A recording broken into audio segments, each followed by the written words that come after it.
No a tu je bubienok spojky, drží to takáto zapadka, vyberieš to von, vyberieš si podložku, tu máš ihličkové ložisko ešte vo vnútri, hej, vyberieš si bubienok, ihličkové ložisko a tu máš spojku. Pod spojkou je taký drôtik, hej, keď točíš motorom, tak vlastne točíš aj tým drôtikom a to vlastne slúži na olejovú pumpu a na mazanie reťaze. No a niekto, kto to už predo mnou rozoberal, tento otvor netrafil na ten drôtik, to znamená, že musel to dať bokom.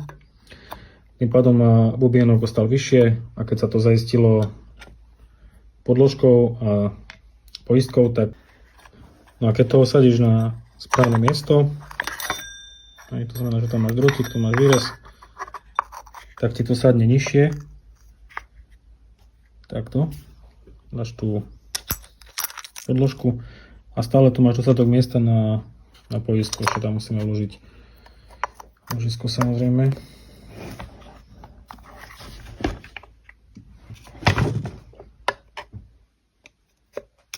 Tak. Dáš si tam podložku a takto poistku. A stále tu musíš mať vlastne dostatočnú voľu na to, aby sa to